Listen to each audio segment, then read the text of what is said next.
Refresh your browser to check that the course server is running, or restart the server in Terminal. Continue with your project from the previous episode, or open the starter project for this episode. Build and run the project. To complete the challenge in the previous episode, you downloaded and displayed this list of files. When you store files on a cloud server, you usually want to know how much storage you've used and whether you have duplicate files. This cloud server has an endpoint to supply this information. In Superstorage Model, locate the status method. Replace the dummy return statement with the usual code.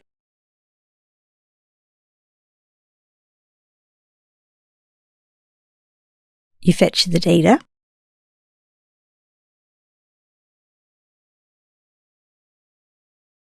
And you check the status code.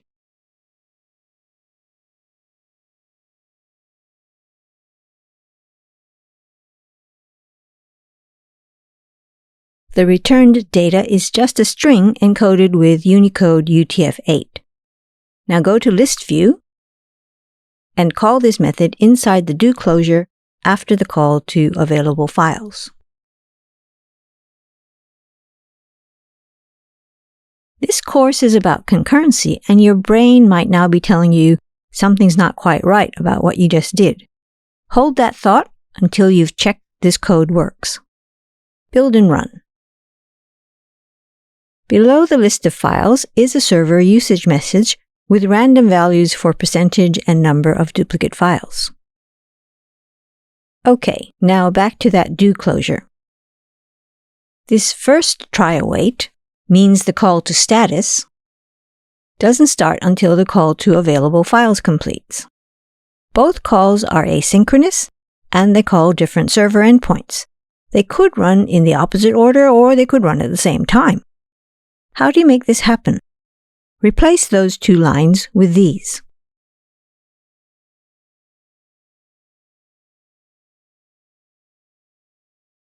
Option-click Files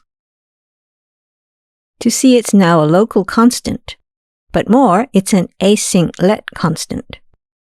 An async let constant is like a promise that a value or an error will become available. The async in async let means you must use await to access the promised value. Next, you need to group these two async calls.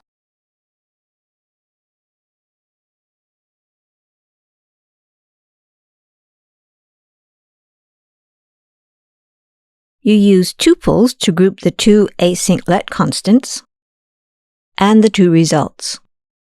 If you have to await more than 2 or 3 results, you can use an array. Option-click Files Result and Status Result to see their normal let constants. So now you can assign them to the view's state properties to update the view. Add these lines at the end of the do closure.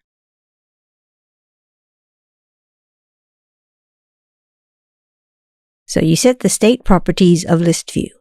Build and run. Now the server requests to run at the same time, so the UI becomes ready for the user a little faster.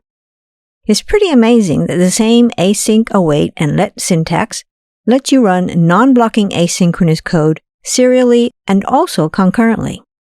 You're displaying server status in the list view. Next up, you'll start implementing the download view.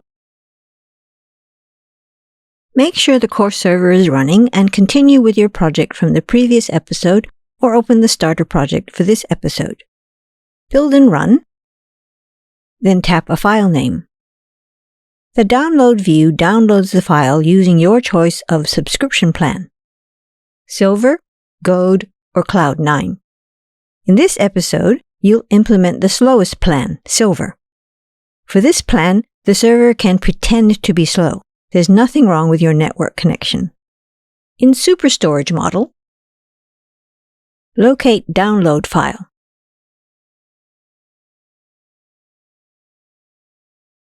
It already contains the code you know so well.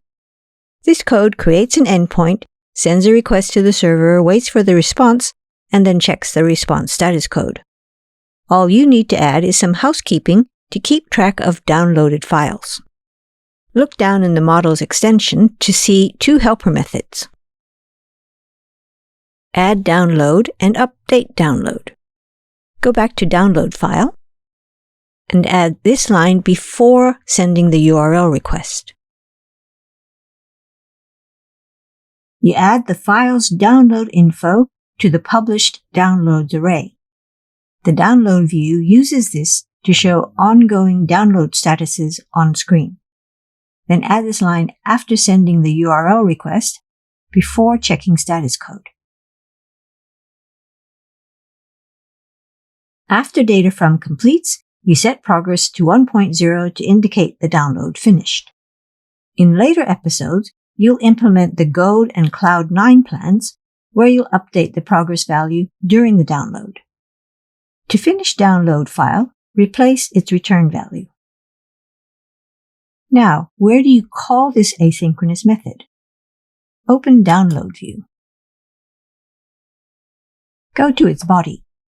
This view's body is a list, and the main list item is a file details view.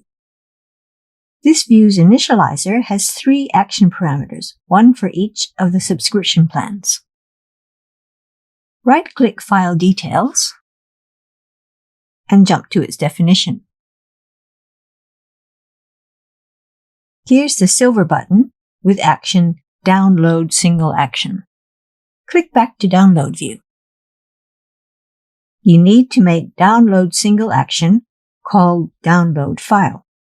Try this, even though you feel in your bones it won't work.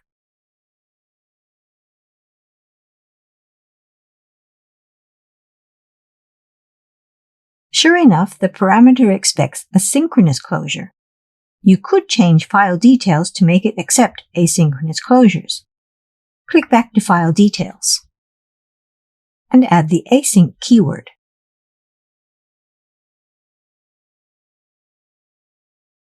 But the button action must be synchronous. Also, you don't always have access to the source code of an API. Remove the async keyword and go back to Download View. You can't use the .taskView modifier. That would execute this code when the view appears. To pass an asynchronous closure to a button action, you need something that lets you run asynchronous code in a synchronous context. You did this right at the start in episode 2. That's right, you wrap the asynchronous code in a capital T task. Build and run. Select a JPEG file, because they're smaller, and then tap Silver. A progress bar appears, and after a while it updates and a preview appears. But here in Xcode, there's a console message that publishing changes from background threads is not allowed. You might also get a purple flag from the main thread checker. Why is this happening? You passed the download file to File Details, which is a SwiftUI view. So when you tap Silver, download file starts running on the main thread. Jump to the definition of download file to take another look.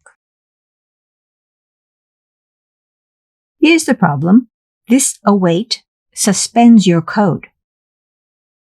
When it resumes and calls update download, it could be executing on any thread, probably not the main thread. Jump down to update download.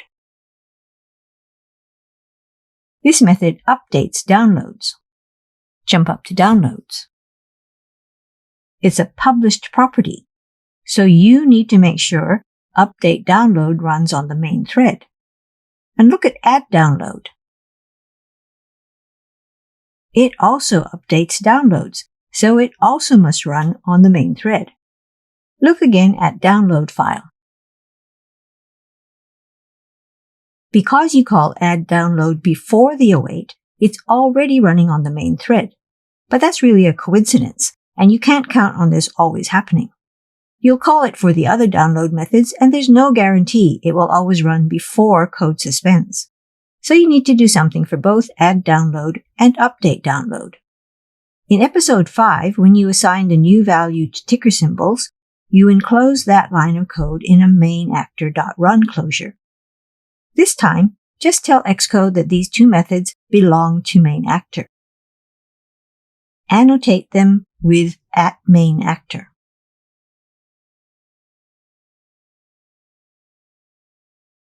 Now both methods will always run on the main thread. By default, code that belongs to an actor runs asynchronously, so you need to call it with await. This lets the runtime suspend your call and resume it on the correct actor. Scroll back to download file, and there are two new error messages. The fix, insert await, is correct, so go ahead and click Fix. Build and run again. Pick a file and tap Silver. This time there's no error message in the console. Tap Back and pick another file. No buttons, just the progress bar from your first download. This one's a quick fix. In Download View, add this modifier below Toolbar.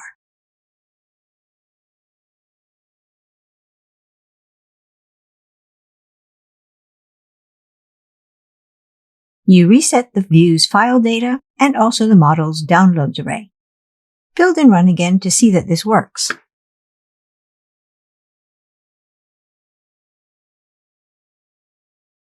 Yep, that's fine. You're almost finished with the Silver plan. There's just one more feature to add. In the next episode, your challenge is to show a progress view spinner while the file is downloading.